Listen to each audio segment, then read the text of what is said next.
comentado no início, né? A minha primeira área, na verdade, minha graduação foi na área da educação, né? Sou historiador acadêmico. Em 98, 97, eu já comecei a lecionar, né? Aqui no interior. E daí, então, tive uma proposta de uns amigos, né? Que já estavam na capital, São Paulo, de estar migrando para lá, indo embora. Eu queria buscar novos ares, né? Buscar novos segmentos, porque quando a gente se forma em determinada área, eu acho que a gente tem que voar igual uma águia, não é? Eu uso isso muito nas minhas sessões. Se você é uma águia ou você é uma galinha. A águia, ela olha para cima e busca novos horizontes, e a galinha só fica bicando para baixo. Então eu fui para São Paulo, né? Fui para São Paulo e buscar novos campos, novas experiências, porque eu achei que era muito pequeno para mim, não em questão de soberba, mas eu acho que a gente que começa na área educacional, a gente tem que buscar novos conhecimentos, a gente tem que buscar novos campos, para que a gente possa oferecer ao ouvinte, né, a melhor condição para que ele possa aprender no decorrer, né? E aí fui e eu comecei a me deparar com problemas, né, de pessoas, né? Nós somos pessoas que têm vários problemas. E eu sempre falo assim, não me traga problema, e sim a solução. Porque nós temos um grande problema de colocar pedras no nosso caminho, em vez de construir pontes, não é? Então eu comecei a buscar. As pessoas vinham trazer problemas de aprendizagem, de questões que não conseguiam desenvolver. E aí eu fui buscar. Eu tenho que levar alguma coisa, eu tenho que buscar. E aí é onde eu fui fazendo as minhas especialidades, né? E eu sempre fui uma pessoa de questionar, mas só isso que eu tenho a oferecer? Só isso? Não pode ser só isso, eu vou buscar mais. Porque eu nunca estava contente com só aquilo, né? Tem pessoas que se formam, elas ficam engessadas. Eu acho que nós não temos que engessar, nós temos que buscar, né? Nossa mente, como eu havia dito, é um leque. Quanto mais abrir, mais conhecimento eu vou ter, muito mais eu vou poder passar. Aquele que adquire conhecimento, ele não pode guardar para ele, né? Senão ele acaba matando o seu próprio conhecimento. E aí eu fui buscando, né? Fui buscando esses conhecimentos na área da educação, na área da saúde. Eu fui agregando e aí hoje estou onde estou, porém não contente ainda e vou buscar outras especialidades que eu acho que vai vir a somar, né? Para a terceira idade, enfim, outros segmentos que a gente já atua aqui no interior. Professor, como todos já sabem, os nossos alunos da Faculdade de Tupã, eles sempre me escutam falar a respeito da importância da atenção primária, então a importância da atenção básica, né? E dentro desse contexto, então dentro da atenção primária à saúde, a importância dos profissionais de saúde mental. Então, para a enfermagem, quando eu leciono a disciplina de saúde mental, eu sempre enfatizo a importância desses profissionais ligados à prática, né? Então, eu gostaria que o senhor, com todo o seu conhecimento, né, se o senhor consegue nos nortear no sentido de olhar o contexto que vivenciamos hoje, então, o distanciamento social, a dificuldade desses profissionais, então, da saúde em geral, de atenção primária, de atenção secundária e até terciária, num nível mais especializado, da superficialidade dos relacionamentos, então, que hoje a gente está usando o celular praticamente para tudo, então a gente não tem mais esse contato físico, né? Isso não é diferente no meio acadêmico. Então, a gente ministra nossas aulas por via, através de mídias, né? Então, eu gostaria que o senhor colocasse o seu ponto de vista e nos dissesse os prejuízos, talvez, ou as sequelas que isso vai nos deixar. Então, não somente dos pacientes, mas dos colaboradores, então, dos profissionais de saúde e a sociedade no geral. Então, que o senhor fizesse um apanhado dessa situação que a gente vivencia hoje e nos explicasse como isso afeta a nossa saúde mental. Sim, vamos lá. Quando você fala sobre atenção primária à saúde, eu diria que ela é primária não só na saúde, né, como você acabou de dizer. Realmente a gente hoje vive num surto, né, e nós deixamos de se socializar, de se tocar, de dar o carinho ao próximo, porque a nossa sociedade, nós enquanto seres humanos, somos muito carentes de abraço, né? Então eu acho o seguinte, que nós não devemos perder a esperança, né? Como diz aí o poeta, quem espera sempre alcança. Porém, Cortella diz o seguinte, nós temos que ter uma questão do verbo não esperar, e sim do verbo esperançar, de correr, de buscar atrás, não de ficar sentado esperando que as coisas aconteçam. Não é? Então, é importante que o pessoal da área da saúde, pessoal, qualquer área que esteja, hoje, realmente, nós nos encontramos realmente numa situação muito difícil, né? Então, eu acho que a questão desse norte que você busca, ele já está sendo feito. É que nós, às vezes, não paramos para perceber o que a gente anda fazendo, sabe? Com uma palavra amiga, com uma ligação. Hoje nós temos a tecnologias que ela é favorável a gente, né? Eu acho que nós temos que saber usar a tecnologia nesse momento, né? Passar informações corretas, ajudar, né? Então, eu acho que o norte, não só a instituição, a faculdade, como o colégio, como outros tipos de instituições de ensino, ela tem o seu norte, né? Mas é importante que nós estejamos preparados para que quando nós voltarmos a batalhar a guerra, uma guerra diferente, não essa que nós estamos vivendo, nós adquirimos, nesse momento, esse aprendizado, nós adquirimos experiências e para que a gente possa enfrentar um novo que está por vir.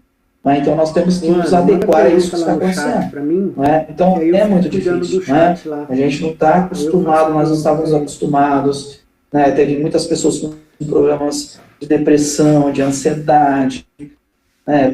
Pessoas com problemas psicossomáticos. Então, vocês que estão na linha de frente, pessoal da enfermagem, pessoal que está se formando, entenda, é uma profissão maravilhosa, é linda, né? Como com todas as outras profissões. Mas se você não fizer aquilo com amor, com carinho, com dedicação, você não está na sua área. Você não serve para estar naquela área.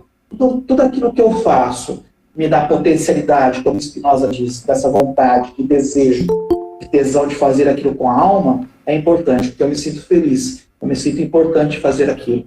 Né? Então, quando você não tem mais essa potencialidade, então você não serve mais para aquele trabalho. Então, filtrar essa atenção primária, é importante que você comece com você. Filtre com você aquilo que você acha que está sendo importante, para que você possa transmitir aquele que mais necessita da tua palavra amiga, do teu direcionamento, né? E principalmente o que nós estamos acontecendo hoje, a exclusão social. Né? Então, como é que eu vou resgatar isso aí, não só na saúde, como na educação e em outros segmentos? Aprendendo dia a dia a nos moldar a esse novo. Eu acho que é muito importante isso nesse momento, né? Eu tenho que me adequar ao que está sendo colocado aí, né? Eu digo que a gente está usando uma mordaça, né?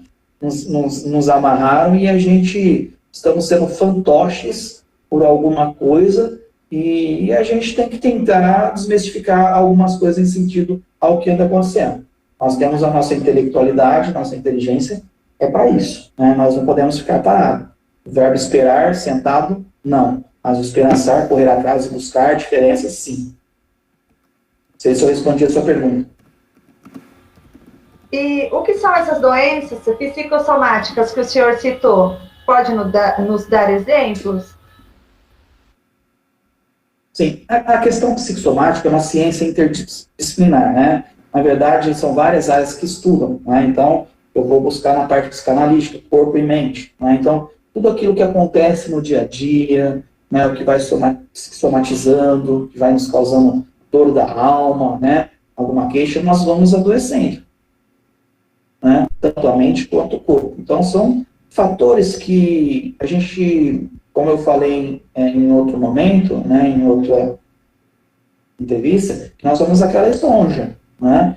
E entenda que toda esponja, né, ela chega uma hora que ela tem que pôr para fora. E nós somos assim, né? É importante que a gente aprenda a filtrar, né? Eu falo sempre que a gente tem o filtro do Sócrates. Sócrates diz assim, né? Eu tenho que fazer aos 3 macaquinhos, né? Filtrar aquilo que é bom para o meu crescimento, na minha intelectualidade, e para que eu possa ajudar o próximo, é bem-vindo. Aquilo que não é de bem para o meu crescimento e desenvolvimento, eu vou mandar para a lixeira, né? Então, é ouvir, calar e vigiar, né? Então, isso é importante. Então, porque senão a gente adoece. A gente tem um grande defeito, professora, de se preocupar com o próximo. Como é que eu posso estender a mão para uma pessoa, sendo que eu também tenho os meus problemas? E nós somos os grandes culpados dos nossos problemas, porque nós nos permitimos, né? Nós nos permitimos. Então, vai se somatizando. É uma dívida, é um parente doente, é uma queixa aqui, é uma queixa ali, e aí você vai adoecendo, né? Então, essa é uma questão psicossomática. Você adoece a mente e o corpo. Né? Professor, então, dando sequência a essa lógica do qual o senhor está nos explicando, isso integra literalmente o tema da nossa live? Então, quando o senhor fala de mentes doentes, é nesse contexto que o senhor diz? Esse tema mentes doentes, na verdade, você vê, né? Quando eu terminei de fazer a psicoeducacional familiar, né, que era voltado a mais para adolescente, até a próprio adulto, né? Que tem alguns CIDs ali, né? De hiperatividade, déficit de atenção, outras coisas. O professor, meu orientador, ele falou: por que você não defende, né? Não faz uma tese voltada para a parte aí, no caso da psicanálise. E aí onde surgiu, eu falei, mas qual o tema? Né? Onde foi que eu coloquei o tema sobre mentes doentes? Por que mentes doentes? Porque são várias mentes onde muitas pessoas adoecem de maneiras diferentes. Né? Então, uns têm depressão, outros têm tristeza, ou têm aí atividade, outros têm síndrome do pânico. Então, nós usamos essas ideias, né, na verdade, e aí é onde eu desenvolvi esse tema sobre as mentes doentes. Não tenha dúvida que nós realmente a questão somática do que nós vivemos. Né? Então, nós somos os grandes locomotivas por nos causar nossa própria dor nele. Nós somos os grandes culpados. Né? Tem uma frase que fala assim: você constrói a sua própria tempestade, depois você chora quando chove. Né? Então, nós somos assim. Né? Então, é mais ou menos nesse segmento. Né? Entendi. E aí o senhor cita tristeza e depressão. Muitos entendem que uma tristeza já é um estado depressivo. Então, eu gostaria que o senhor diferenciasse e nos explicasse a respeito. Sim. A palavra depressão é um conjunto de condições, né? De mudanças de humor e assim, né? De rebaixamento, autoestima baixa, e aquilo que eu acabei de dizer sobre essa psicossomática. Nós temos uma glândula que chama glândula pineal, né? Que é a grande responsável pela melatonina no nosso cérebro, que traz a nossa felicidade, que vai conjugar junto com a serotonina. Né? Então, quando ela adoece, você adoece. Então, você não vai conseguir, na verdade, transmitir a sua alegria. Né? E o que você coloca é muito importante. Tem pessoas que você olha assim, ela tá assim, vou fazer a parte gestual, tá? Então, ela fica assim, ó. Você fala, o que você tem? Estou depressivo. Né? A depressão, ela é muito maior. Parece que as pessoas usam essa terminologia como se fosse, sabe, uma coisa simples. E não é. A depressão é muito mais profunda. Ela é realmente uma dor da alma. É uma coisa que te traz assim, um vazio que precisa ser preenchido. É uma lacuna que ficou. É uma morte que se foi, não tem como você recuperar. É um rompimento de um relacionamento de anos, né? Então, são lacunas, são buracos que vão ficando, que é importante que nós temos que entender que aquilo que passou, nós temos que aprender com aquilo, é uma lição. A nossa vida, eu digo, é uma montanha-russa, né? Ela é uma montanha-russa. Então, nós temos que aprender a viver com ela. Não é? A minha vida ela não é sempre na horizontal, ela sempre está oscilando, é normal. Então eu tenho que aprender com isso aí. Não é? As pessoas estão acostumadas só a tomar uma taça doce. Quando vem um amargo, elas acham ruim, óbvio, né? Se você colocar um cálice de vinho docinho e um cálice de vinho Sauvignon, Cabernet, a pessoa que não vai degustar, talvez ela não goste. É assim a nossa vida. Né? A nossa vida ela é feita do doce e do amargo. Nós temos que aprender a viver com isso aí. A depressão é muito mais do que a tristeza. A tristeza ela simplesmente é um momento. Por exemplo, você está ansiosa para comprar um celular, tá bom? Você está toda irradiante, você está toda feliz. E chega naquele momento, você vai comprar aquele celular, porém não tem aquele modelo. Aí você fala, poxa vida, é uma tristeza momentânea, você está triste com uma coisa que não foi realizada. Agora, eu somar a minha tristeza que estou com depressão, estou depressivo? Não, eu não concordo com isso. Então, as pessoas têm que saber desmistificar isso aí, tá? Nós somos os grandes a locomotiva de dizer o que é uma depressão e o que é uma tristeza. Nós não podemos nos vitimizar, né? Às vezes eu me coloco numa situação de vítima, de coitadismo, para que parece que as pessoas querem que você tenha um dó daquela posição que ela está, né? Eu acho isso aí, nós chamamos de síndrome do vampirismo, sabe? Aquela pessoa que suga e te esgota e te cansa. As pessoas têm que aprender a caminhar, as pessoas precisam aprender a andar, não é? Aí elas caem na questão medicamentosa, né? Aí vai para uma alopatia, enfim, né? Então tem que tomar muito cuidado, diferenciar o que é uma tristeza e o que é uma depressão. Certo. Para as pessoas que estão enfrentando a depressão ou que estão iniciando nesse processo, então que tem dúvida sobre o que ela sente, se é uma tristeza, podendo ser até uma tristeza profunda, ou se é um estado depressivo, se é a depressão propriamente dita. Há alguns indícios, alguns sintomas das quais o senhor pode descrever para que os nossos alunos que estão acompanhando essa coisa consigam identificar e que se existem meios para prevenir esse processo depressivo. Eu cortou um pouco a tua pergunta, que entrou uma outra participante, e eu acabei perdendo, mas eu vou tentar recapitular aqui o que você falou de orientar os alunos em relação para saber entender, né, o que é uma depressão. Eu acho que é isso, sabe, Lilian? A pessoa aquilo que eu acabei de dizer, isso, quando ela tem uma queixa, uma perda, isso é uma queixa. O paciente vem com uma queixa. Eu não estou bem. Qual é o seu sintoma de não estar bem?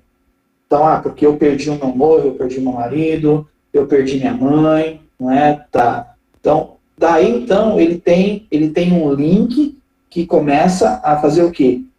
Ele começa a prejudicar a sua glândula pineal. Começa a adoecer. Então, semblante caído, né? A pálpebra dos olhos caído. Tem pessoas que já chegam no consultório com medicamento. Então, você vê que a parte psicomotora, tanto na fala quanto no andar, já é lenta, ou seja, já está intoxicada com medicamento alopático, né? Mas, geralmente, quando uma pessoa chega para identificar e ela fala assim, como eu já tenho casos clínicos que eu vou te falar. Eu atendi uma paciente uma vez aqui que ela falou assim, ela chegou, teve um surto, me deu a mão tal, e aí a filha fala que ela estava com depressão, né? E ela estava tendo alguns lapsos de reconhecimento. Eu falei, tá bom, tá, vamos lá. Aí comecei a perguntar a cor do meu jaleco, a cor do notebook, e ela respondia todas as cores, né? Então a gente percebe que é aquilo que eu acabei de dizer, que as pessoas usam de muleta aquilo que não existe, né? Que é a pseudodepressão. Então, como identificar? É simples, é você começar a fazer seus questionamentos, né? A indagar as pessoas. Porque é fácil, eu chego para você, putz, eu estou depressivo, eu estou com depressão, eu não estou bem, né? Então a pessoa que tem depressão, ela não sai com o carro para passear, sabe? Ela não vai aguar um jardim. Mas você está sendo um pouco talvez assim, até, como é que tem termo que se usa? Ser radical. Não é isso, né? Realmente as pessoas, às vezes, elas criam umas situações, elas não existem. Né? Então, ela sai, ela vai comprar um tênis, ela vai comprar uma roupa. Essa pessoa, ela é depressiva? Não, ela não é. A pessoa que tem uma depressão, que tem realmente uns sintomas, ela vai ficar ali. Tem vários sintomas de depressão. Ela vai ficar no quarto, ela vai ficar fechada, ela vai ficar chorosa, não é? Então, aí é um começo, uma predisposição de estar desenvolvendo algo. Né? Então, precisa ser investigado. Então, vamos lá cuidar da glândula pineal para que ela não possa realmente adoecer e aí sim cair lá no obscuro. Né? Se eu ficar olhando para o fim do túnel e ele olhando para mim, ele vai me puxar. Então, é aquele ditado, a gente sempre tem uma luz no fim do túnel. E quem faz com que essa luz brilhe é você. Somente você. Né? Não é nenhum neuroterapeuta, não é nenhum neurologista, psiquiatra, isso não é simplesmente você. Quem foi o grande causador de entrar numa depressão profunda? Foi eu. Então eu sei qual foi o caminho que eu segui. Então eu sei qual o caminho que eu devo voltar. Ou eu crio novos caminhos. Né? Então, identificar, a primeira avaliação, pega o paciente, ele tem uma necessidade de projeção, né? Então você vai fazer uma triagem lá, você vai fazer a medição, vai ferir a pressão, você vai lá coletar sangue, e aí ela já começa a falar. Né? Começa a falar da própria vida, família, marido, filho, eu sou assim, eu sou assado. Então, você já vê a questão psicossomática ali, onde pode desencadear realmente uma depressão. Né? Mas é uma necessidade de falar, é uma necessidade de que eles precisam ser ouvidos. Então, a área de enfermagem tem muito disso, sabe? Os enfermeiros, as enfermeiras, eles cuidam de doentes com várias patologias. Elas é a queixa psicossomática, que é a mente doente. Está tudo aqui. Eu sou o grande causador. Precisa pôr para fora. Pegando um gancho do que o senhor falou do uso de medicamento, né? O que eu vejo muito aqui no município, e que a gente já até conversou a respeito, é automedicação ou a medicação prescrita para crianças, né? Então, mudando o contexto da nossa conversa um pouquinho, eu gostaria que o senhor direcionasse mais a criança. Por quê? Porque eu vejo crianças agitadas, né, que buscam um atendimento. Essas crianças já são diagnosticadas imediatamente com hiperatividade e outros transtornos, e já voltam com uma receita com diversos medicamentos, medicamentos até controlados, muitas vezes, e a partir de então, essas crianças se submetem a esse tratamento e tomam medicação por toda a sua vida. Então, eu gostaria que o senhor falasse um pouquinho em relação a isso. Essas crianças, ou o contexto onde essas crianças vivem, né, essa família, está dentro dessa sua colocação de mentes doentes? Sim. Ela não só está, né, como também está escrito nesse livro, né, eu coloco sobre essa questão da medicação. Você subiu para mim da tela, tá, Lilian? Não sei se você está me vendo aí. Professor, está me vendo? A Lilian caiu, mas pode continuar com a resposta do senhor sem problema, tá bom? Obrigado. Tá ok, então. Bom, então vamos lá. O que acontece? Eu tive um trabalho, eu tive o privilégio, né, uma grande satisfação de ter tido, eu digo que foi um estágio, na verdade, aqui no município de Oswaldo Cruz, né, de estar atendendo algumas queixas, né, em relação a muitas crianças, né. Então, chegava para mim no consultório, era assim, meu filho, a escola reclama que ele não para, ele não presta atenção, ele fica andando de um lado para o outro, não é? Então, isso tudo a gente foi investigando, a gente foi traçando um trabalho ali, uma metodologia, e muitos realmente estavam tomando medicamentos alopáticos. Eu tenho que ser sincero a você, e a vocês que estão nos assistindo, que eu não estou aqui para fazer nenhum tipo de crítica em relação a medicamentos alopáticos. Muito pelo contrário, acho que cada um tem que defender aquilo que estudou e o que é melhor para a população. Né?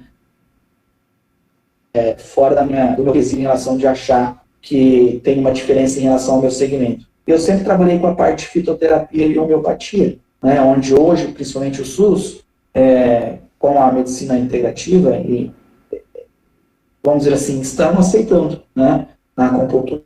Então, nos casos de hiperatividade, como é que eu identifico uma criança que é hiperativa? Né? Porque ela não para? Ou porque eu não tenho conteúdo necessário que chama a atenção? Nós somos hiperativos. Todos nós somos hiperativos. Nós não podemos taxar uma criança, um adolescente, né, de que ele tem um problema neurológico, precisa estimular um desses neurotransmissores para que ele possa se concentrar. Tem pessoas que amam matemática.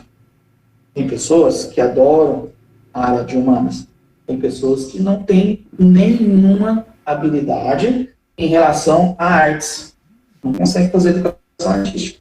Não é? Então, nós chamamos de competência e habilidade. Aquilo que é feito, né, que eu consiga fazer. Muito bem. Então, sempre é direcionado não só com os laudos, né, orientando o colega em sala de aula, porque não só o município, mas hoje, até o Estado, eles têm que ter um professor, né, por mais que seja difícil, questão hoje de valores, enfim, é uma burocracia, é necessário que você tenha um professor para que possa dar um direcionamento diferente quando um aluno ele é laudado com hiperatividade. Né?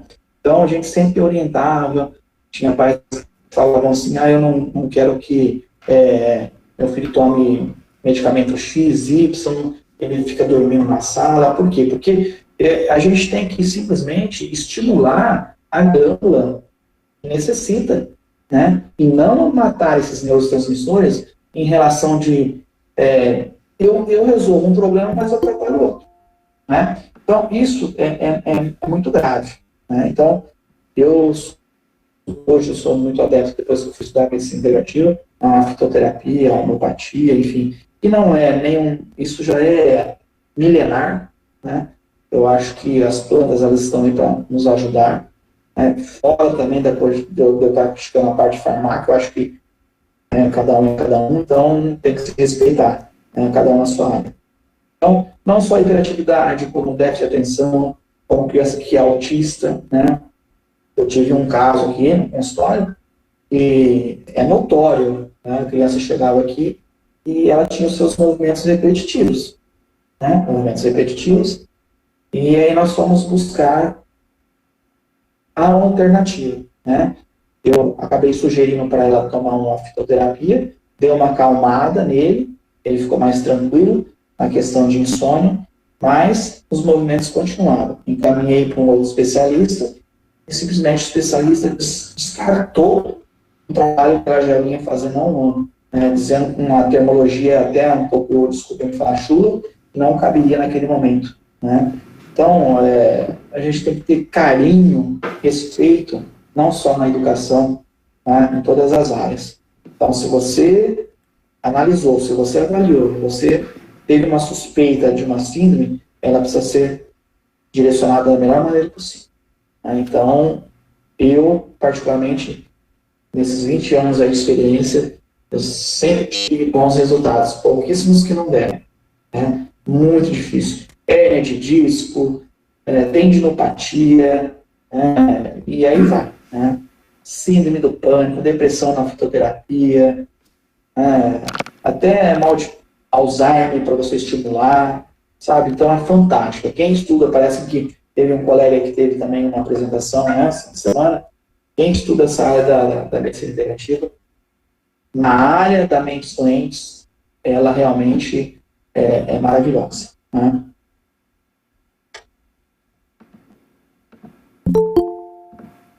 Professor Marcelo, boa noite mais uma vez. Já que nós entramos aí no contexto escolar, né, eu tenho uma pergunta aqui para estar elencando aí para o senhor. No contexto escolar, normalmente acontece aí uma associação da dificuldade de aprendizagem com uma deficiência. A gente observa muito isso. E eu queria que o senhor colocasse para nós se isso é correto, né? Se é mesmo considerado uma deficiência, dificuldade de aprendizagem. Se não é, qual é a grande diferença entre a dificuldade de aprendizagem e uma deficiência, seja ela qual for? Uma deficiência intelectual, no caso, não é? Sim. Geralmente, o que acontece? É formado por ciclos, né? Do ciclo sexto ano ao nono ano, do nono ano ao primeiro colegial, ao terceiro colegial e assim universidade. Quando é identificado nos primeiros exames, quando a criança nasce, o acompanhamento, né? Os exames do pezinho, né? Exame de sangue, tudo aquilo, hoje você já consegue realmente identificar se uma criança vai vir com síndrome de Down ou não, até mesmo, né, na parte do útero, enfim, né? Você sabe que eu tive casos da pessoa dizer que ela tinha problema. Nós temos uma legislação que ampara, não é? A questão da retenção, a questão, né, acadêmica. Então, como identificar? Geralmente, quando o aluno, né, ou o adulto, eles sempre carregam com eles um laudo acadêmico. Então, vem lá do pré, do ensino fundamental, né, e assim sucessivamente. Então, já chega para você dizendo que ele tem essa predisposição, seja deficiência intelectual, visual, né, que atrapalha alguma coisa na questão da concentração, né? Então, uma dislalia, né, ou até a própria dislexia, né, questão que não conseguiu desenvolver esse neurotransmissor lá atrás, desculpa, e aí ele começa a espelhar, né, então ele leva isso para o resto da vida, já deveria ter identificado lá atrás, e aí começa a procrastinação de dizer assim, é culpa de sei de quem, e vai empurrando. E aí nós chegamos à fase adulta e nós realmente carregamos o ser pro resto da vida porque não foi tratado lá atrás, né? Então, a melhor forma de identificar realmente é a aproximação. Eu acho que entender, né, a dificuldade que ele está tendo ali no aprendizado, no caso de vocês, a faculdade é um pouco mais liberal no bom sentido, porque já são pessoas formadas intelectualmente, são adultos, né? Então, na verdade, eles têm que correr atrás e ver quais são as suas dificuldades. Mas nunca nós deixamos de ter o nosso papel como orientador, como educadores, né? Então, é fácil de identificar, né? Tem aquele que é espertão e tem aquele que realmente tem a sua dificuldade, a sua necessidade, né? Então, eu acho que o caminho tem que ser isso aí, né? A gente se pautar realmente documentado, né? Ver o histórico acadêmico, né? O porquê tem universitários que não conseguem desenvolver aquilo que eu acabei de dizer alguns momentos atrás, em relação à concentração de uma matéria. Ele não tem, ele não consegue. Então, vamos criar o currículo adaptado. Não é isso que eu falo, né, no ensino fundamental e médio? O que é um currículo adaptado? É criar condições para que ele possa entender, né, lá na mente dele, de que assim, quanto que é, um exemplo, tá? Quanto que é 2 mais 2? 4. Então escreva 2 mais 2. Eu não sei escrever 2 mais 2. Tá? Então, uma caneta, 2 canetas, 3 canetas, 4 canetas. Quanto dá? 4. Mas ele consegue identificar o que é a caneta. Então ele conseguiu. Isso é um currículo adaptado. Fazer adaptação para aquilo que ele entenda e ele consegue, então, assimilar, né, e fixar aquilo na memória e dizer assim, eu não sei o que é 2 mais 2, mas eu sei quanto que dá 2 canetas mais 2 canetas. Então, isso é uma adaptação, isso é uma questão de currículo adaptado. Então, a área educacional, ela não é fácil. É aquilo que eu disse, a gente sempre tem que estar buscando meios, caminhos, porque uma aula nunca vai ser igual a outra. Sempre vai ser diferente, com dificuldades e questionamentos diferentes. Né? Não sei se eu respondi. Respondeu sim. O senhor já respondeu até uma outra, né? Que eu iria fazer com relação a quais são os tipos, né? Dessas dificuldades que a gente encontra. O senhor já acabou respondendo essa, mas eu tenho outra. Como o senhor disse, a aproximação ela é fundamental, né?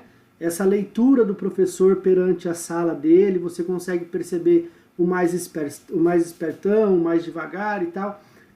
Você identificou, fez essa leitura, fez esse diagnóstico, né, percebeu quais são as dificuldades que esse aluno tem. A minha pergunta a partir daí, qual que é a melhor postura que nós podemos ter em relação a isso? Procurar a equipe gestora, procurar um especialista? O que o senhor sugere para nós, né, enquanto educadores que somos e futuros que teremos aí, né, dos nossos alunos? Qual postura tomar, né, ter frente a essa identificação, a esse levantamento? Eu diria que o primeiro passo é aquilo que eu acabei de falar para você, que seria a sondagem, né? Então, assim, essa sondagem ela é muito importante, né? E essa sondagem ela tem que vir lá de trás, que eu acabei de dizer, né? Dá uma olhada no prontuário, ver se esse aluno ele teve uma defasagem, se teve um acompanhamento, porque a área acadêmica é muito difícil de você contornar algumas coisas, entende? O aluno ele chega na universidade, ele acha que ele é o super-homem. Isso aí qualquer um, tá? Qualquer um. Então, assim, eu cheguei na universidade, hoje né, quem já assistiu a palestra do professor Clóvis, ele fala, ele se acha super-homem. Então, ele vai contando, né? Ele vai buscando as questões das potencialidades. Ele nunca chega naquilo que ele tem que ser. Então, a sondagem, ela é a primeira coisa que tem que ser feita. Agora, buscar quem? Como é que você vai buscar um adulto, uma idade de 19 anos, 20 anos, que ele é por ele mesmo? Então, como ajudar? É importante que, em primeiro lugar, ele aceite que ele tenha essa dificuldade. A partir do momento que ele tem essa dificuldade, quando você coloca... Olha que eu vou te falar uma coisa aqui muito séria, né? Eu tenho grandes amigos também em São Paulo que lecionaram comigo, né? Que é o professor Jorge, o Alexandre, né? É o meu coordenador lá também da Unip. E eles falam assim, nós tivemos algumas reuniões na época, eu não quero que você me traga o problema, professor, eu quero que você me dê a solução. Quando eu jogo um problema para a direção, isso é sério que eu vou falar para vocês, é um pouco deselegante. Eu não tenho competência. Mas a carga de responsabilidade é minha. Você é o professor. A autoridade máxima, no bom sentido, é sua. Então, crie argumentos, crie caminhos para que você possa atingir aquele teu aluno, para que ele possa falar assim, esse cara me ensinou. São os seus valores. Então, quando eu falo assim, eu não consigo atingir aquele aluno, eu também me sinto fracassado. Eu também já lecionei, eu também sei o que é. Então, não adianta a gente mandar para a coordenação, não adianta a gente mandar para a direção, para a gestão, não adianta. Porque é você que consegue entender e conhecer os seus bonequinhos. Então, se eles estiverem no seu dedo, você vai aprender e vai saber, no bom sentido, manipulá-los da melhor maneira possível. Então, qual o caminho seguir? Esse é o melhor caminho. Porque quanto mais você tenta, como eu fiz, busquei, porque eu estava cansado de buscar com pessoas, desculpa eu falar, erradas. Então, se eu tenho a autossuficiência e autocapaz de buscar aquilo que é melhor, eu vou buscar. Tá? Então, sinta-se como um elogio, não como uma crítica. Né? Não leve o problema, dê a solução. É o melhor caminho. Tá? Mas a sondagem, ela é primordial. Sonda o teu aluno, vê qual é a dificuldade, chama ele no canto. Você tem essa dificuldade, então eu vou te dar um trabalho para complementar. Como oftalmo, você tem problema de visão, né? Você tem problema de fala, que atrapalha na questão da concentração, então vai buscar. Vocês, quanto professores, são os grandes gestores dos seus alunos. Então, se o aluno não tem essa liberdade, e alunos que vinham falar para mim da vida pessoal. Por quê? Porque a gente tem empatia, nós temos que ter carisma, acolhimento a essas pessoas, porque são seres humanos. Então, se eu tenho um problema, eu vou te ajudar a resolver. Me dê um tempinho, vamos juntos resolver. Não leve. Não leve porque você não quer ser considerado como uma pessoa que não teve competência e habilidade. Se você está no lugar que você se encontra, é porque você tem competência e habilidade. Então, em primeiro lugar, sua sondagem. Não leve para ninguém. No caso, é uma coisa em sentido mais grave, aí já tem que ver com outros olhos. Né? Uma deficiência intelectual, um síndrome de Down, enfim, outras coisas aí, né? Uma mobilidade com cadeirante. Aí vamos buscar meios para que a instituição possa colocar, fazer a inclusão desse aluno para que ele possa ter a condição de autorreconhecimento perante a sociedade de todos. Né? Aí sim. Não sei se eu consegui te responder, isso foi muito Sim, eu vou, transparente na minha fala. O senhor respondeu, mas eu vou levantar outro questionamento. Quando nós lidamos com o adulto, né, essa conduta que o senhor levantou para a gente consegue viabilizar essa relação, né, com questão desse levantamento e tal. No contexto escolar, quando nós estamos lidando com crianças, né, nós somos responsáveis por eles ali no momento da aula. Então, quando nós identificamos alguma deficiência, né, ou alguma dificuldade, e ainda não há o laudo, o que o senhor acha com relação assim, a ter uma relação estreita com o corpo gestor, com a família, para começar a fazer esse levantamento de dados, né, se a criança já apresenta alguma dificuldade, se nunca apresentou, se começou agora. O senhor acha, então, esse posicionamento que o senhor disse em relação ao adulto, beleza. Com a criança, o senhor acha que a gente tem que ter essa relação mais estreita com a gestão e com a família? É fundamental essa participação dessa tríade, né? Professor, gestão e família. Não só essa tríade. Vamos pôr a saúde também. Né? Eu acho que é um conjunto. Né? Quando nós falamos em pessoas, nós falamos de conjuntos. Eu acho que aí sim, você faz uma sondagem, e aí quando você tem a sua suspeita de que aquela criança tem a sua dificuldade, é importante para quê? Para que você direcione. Vá buscar um neuropsicoterapia, vai buscar um psicopedagogo clínico, né? Vai buscar aí algo que possa investigar um pouco melhor. Nós estamos dando um norte, como o professor Aleira falou, deu um norte. Então, porque nós estamos na frente, nós conhecemos um por um, a gente sabe qual é a dificuldade de cada um ali. Então, quando você identifica, é importante também você não taxar. Falar, aquele aluno, tem professor que tem terminologias que não é importante nem salutar para falar aqui, mas é importante que a gente tenha a ética, né, educacional para que fale, né, ó, essa criança ela tem uma dificuldade, é importante que numa reunião de pais você possa buscar aí realmente uma investigação, que esse é o caminho, né, levar para o seu coordenador levar para os pais vai ser o contato direto com você. Por quê? Porque você que está observando. Ele em casa, ele é assim. Em casa ele faz isso. Ele tem movimento repetitivo. Ele falta concentração. Ele liga o chuveiro e vai. A sala demora para voltar. Ele larga uma luz acesa. Aí estava caminhando, esqueceu de algo, voltou. Então, são alguns sintomas, algumas questões que fazem com que realmente ele tenha um déficit de atenção. Né? Então, essas coisas é o que vai acontecendo em relação a essa sondagem. Né?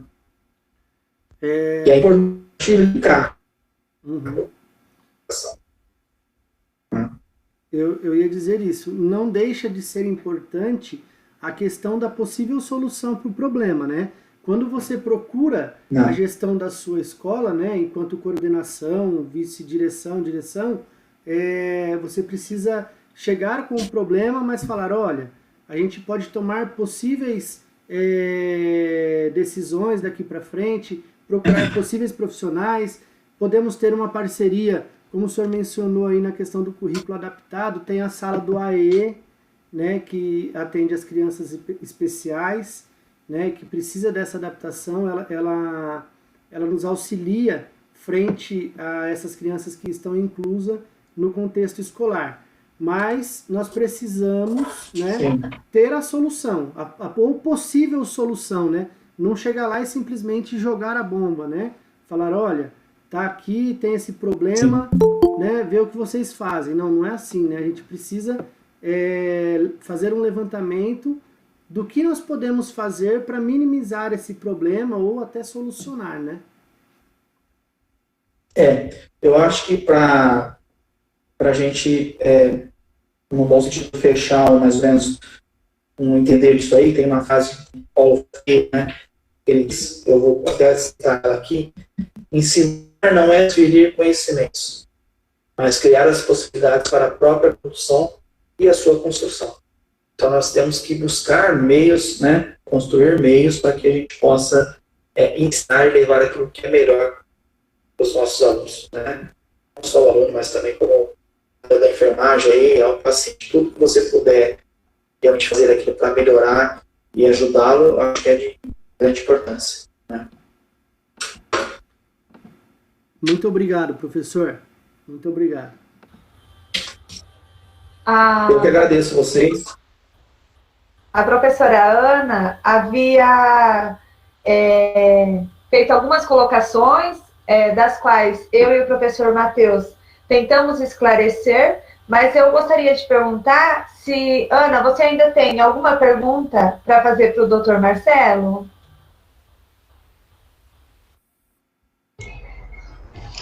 Oi, Lilian. Oi, Matheus. Professor Marcelo, tudo bom? Oi. Primeiro, né, parabenizar pelo tema, tem sido bem pertinente e acredito que todos que estão aqui hoje têm tirado bastante proveito disso. Em relação às questões, o professor, ele respondeu, sim, Lilian, todas as indagações, aí depois o Matheus direcionou certinho que era para o contexto escolar, até porque, professor Marcelo, a gente está com bastante alunos assistindo que fazem curso de licenciatura em Educação Física e também Pedagogia.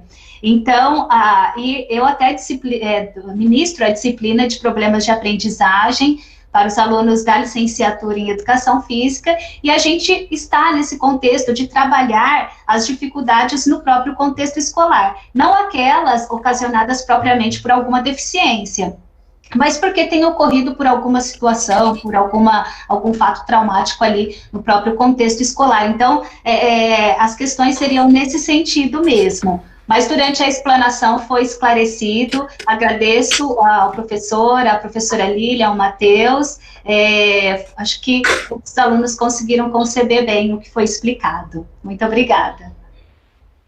Eu que agradeço vocês aí também, agradeço a todos da faculdade, principalmente a professora Lília por esse convite, né? Eu espero que em breve a gente possa estar trazendo novos conceitos, né? Novas informações para que a gente possa ampliar aí o conhecimento desses jovens que estão aí na área, né, da enfermagem, da pedagogia, né, na educação física. E eu acho que a gente tem alunos de nutrição também online, tá? Nutrição maravilhoso, entendeu? Perfeito, casa muito bem comigo na área integrativa, é um curso para fazer, né? Cuidar aí das alimentações, né? Então, eu acho que a faculdade está com cursos aí maravilhosos, tá? Vocês estão de parabéns. Eu acho que é por aí, cada vez mais, levando conhecimentos diferentes a eles, questionamentos, sejam questionadores. Isso eu estou direcionando a todos os alunos. O aluno ele tem que ter questionador, porque lá na frente ele vai ser um profissional, esse profissional vai ser questionador, né? Os seus pacientes serão questionadores. Não só os seus pacientes, mas também quanto os seus próprios alunos, né? Então, eu acho que é por aí. Doutor, a professora Patrícia também tem uma pergunta.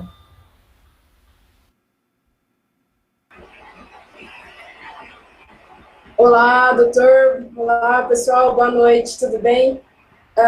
Bom, eu sei que a gente está caminhando para o final. É rapidinho, pensando também que a gente tem alguns alunos aqui do bacharelado de Educação Física, eu gostaria de fazer uma pergunta para você mais voltado para essa área. É sabido por todos nós, né, está mais do que documentado, a importância do exercício físico na saúde mental e em doenças psiquiátricas. Eu queria saber como que é feito, né, pelo senhor a prescrição e orientação de exercício físico, né? Como que você coloca isso no seu plano terapêutico dos seus pacientes na hora de indicar para eles orientar para ele fazer atividade física, exercício físico? Eu gostaria de saber como que o senhor costuma fazer isso durante a consulta.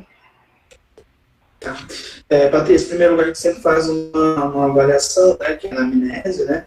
Então, o que a gente faz primeiro é investigar a queixa que ele traz, né? Quando a gente percebe que há algo na parte psicomotora ou algo que venha a desenvolver alguma síndrome, a gente direciona realmente para as especialidades. Mas quando a gente percebe que é necessário fazer uma atividade física, até mais para casa na questão de desenvolver a parte de serotonina, antidepressiva, aí a gente prescreve realmente uma natação, né, uma atividade física. É feito todo um eletrocardiograma também para saber qual é a questão da pessoa está fazendo, né, os exercícios, uma academia. Hoje a gente tem os pilates, né, nós temos profissionais aqui também aqui na Coroa que fazem esses trabalhos. Então, assim, eu acho que, em primeiro lugar, é todo um caminho, não só com o educador físico, né, como um personal, e é uma bateria, né. E aí sim, falar, olha, essa atividade é a melhor para que você possa fazer, né. Então, eu acho que essa multidisciplinaridade tem que ser trabalhada um com o outro para que o paciente, ou o aluno, ou o cliente, quer que seja, não sofra, né, aquilo que foi prescrito a ele. Tá? Então, eu acho que a primeira coisa que tem que ter noção é ver a necessidade, se está o peso, fazer o IMC, né, para que ele possa realmente ser direcionado da melhor maneira possível. Né? Vocês, como profissionais da educação, né, e são os grandes responsáveis por isso. Né? Tem uma distinção muscular, enfim, né, tem que ter muito cuidado. Né? Não sei se eu te respondi. Não, eu queria mesmo saber como que era feita a conduta da parte do senhor. Eu sei que isso não é uma coisa padronizada, né? Cada médico, cada especialista age de alguma forma. Cada um, sem verdade, cada um cria seu protocolo, na verdade, né? Sim. Patrícia, cada um cria, porque no decorrer da sua carreira, você vai criar seu protocolo, então você vai ver que aquilo vai ser bom para o paciente. Né? Então você vai criando protocolos que você vai colocando em prática. Né? Então, cada um tem um segmento. No meu caso aqui, segmento com, por exemplo, o pessoal chega com problema de tendinopatia, o segmento, então a gente vai trabalhar um segmento voltado na acupuntura, né? Acupuntura, enfim. Né? Então, cada profissional vai criando o seu protocolo para que ele possa desenvolver da melhor maneira possível e atingir o objetivo. Né? Sim. Mas eu fico feliz de saber que você reconhece a importância da educação física no plano terapêutico, né, desses pacientes e que você acrescenta isso nas suas condutas. Muito obrigada, professor. Doutor. Não tenha dúvida. Isso aí, em São Paulo, para você ter uma ideia, eu sempre direcionava, eu tinha muita... para você ter uma ideia, tinha muito vínculo com pessoas de educação física. Eu tive uma clínica com minhas amigas que eram fisioterapeutas e a gente criava grupos para que os educadores físicos, né, que era credenciado ao CREFITO, pudessem ir nos prédios, nas academias do prédio, formar grupos de terceira idade, né, de outras idades, para que pudessem fazer as atividades. Né. Então, nós tínhamos muitas pessoas que o personal ia até lá para fazer essas práticas dentro do próprio prédio. Então, não fique preocupado em relação ao que será no futuro. Busque aquilo que você acha que é melhor para o teu paciente, para o teu aluno, que você pode ter certeza que você vai ter sempre um caminho, um norte aqui. Independente que seja o educador físico, um nutricionista, enfim, qualquer área. É aquilo que eu falei, né? A estrada, quem a construir é você. Porque o caminho está sendo dado pelos professores. Agora, quem vai fluir o seu caminho é você. Se você pôr espinhos, você vai colher espinhos. Se você colocar flores, você vai colher só flores. Beleza, muito obrigada. Um abraço. Abraço. Professor, pelo que eu estou vendo aqui no chat, a gente não tem mais perguntas, né? Eu gostaria, só para finalizar, então, como eu sei da importância, então, da ênfase que o senhor coloca sempre nas práticas de medicina interativa, as sugestões que o senhor possa nos dar, então, nesse momento, então, de ressaltar mesmo a adesão a essas práticas, e também, para finalizar, então, a minha última questão, o meu último pedido é que se o senhor pudesse dar um conselho para todos os nossos alunos, lembrando que temos nutricionistas, enfermeiros, educadores físicos e pedagogos online, então qual seria um conselho abrangente para todos os nossos alunos?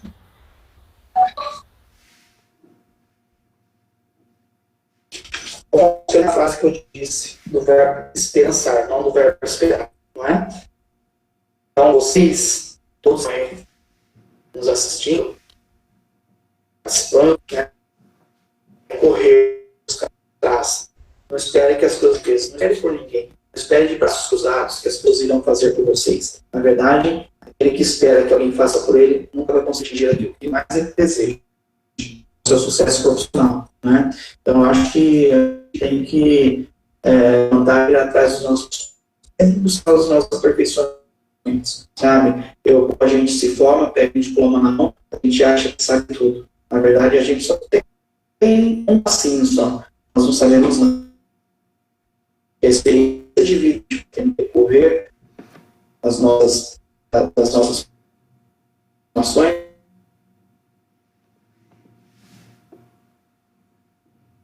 Não fique sentado esperando, corra atrás.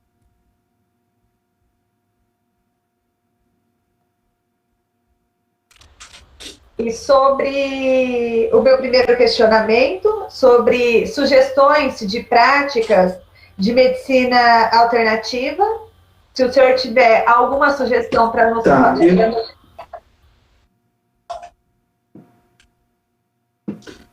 Eu aplico a medicina alternativa em todas as áreas, como eu havia dito aí, né, com o professor, né? Então, chega uma criança com problema de hiperatividade, depressão, segmentos, assim, a gente aplica a fitoterapia para ajudar, para estimular. E também a parte crítica com a questão da regressão consciente, né? Essa sucessivamente. Eu acho que é aquilo que eu falei, eu fui buscando as alternativas para que eu pudesse dar ao paciente aquilo que ele viesse buscar, que ele pudesse sair com um resultado, pelo menos com 90% satisfatório, né? Então, a medicina integrativa, quem puder fazer, buscar, agora está chegando também ao Zona, que é muito boa, né, que eu acho que o próprio SUS vai estar implantando, né, e eu provavelmente vou estar fazendo, eu acho que vai ser também um leque muito bom. Então, é aquilo que eu estou dizendo, hoje a gente tem que sair um pouco do comodismo, a gente tem que buscar alternativas. Então, fica um conselho para todos vocês, terminou uma especialidade, vá buscar algo que complemente dentro daquilo que você está fazendo, né? É uma promessa, né, do Sistema Único de Saúde começar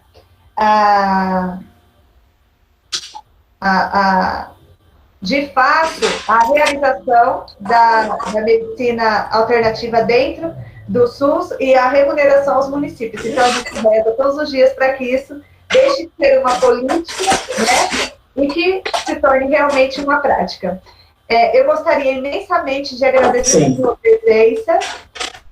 Foi de grande importância, eu imagino que todos que estiveram presentes e todos que assistirão essa live, que vai ficar disponível lá no canal da faculdade,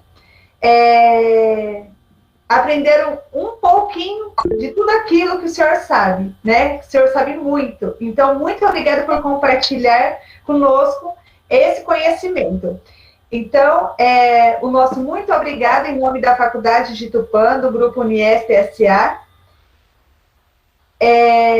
Agradeço imensamente professora Natália, professor Matheus, que passam os dias que a gente se programa para essa live e eles estão sempre ajudando. O meu parceiro de Rogério não esteve aqui, mas eu estou vendo que ele está online, então valeu, obrigado por vocês estarem me auxiliando nesse processo.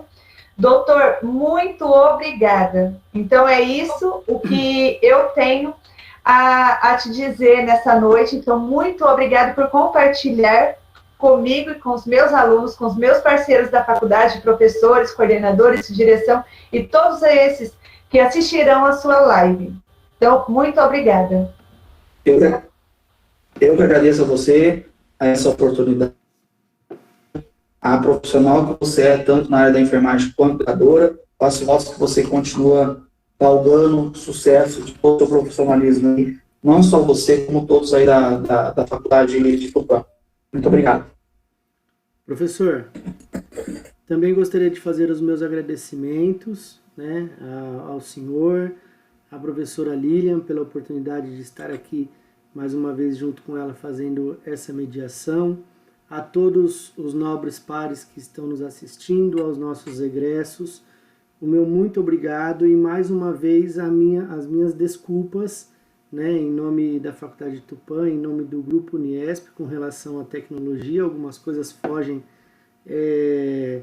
do nosso alcance, né? Mas muito obrigado por esse momento enriquecedor de muito conhecimento. Muito obrigado, professor. Eu que agradeço. Um abraço. Valeu.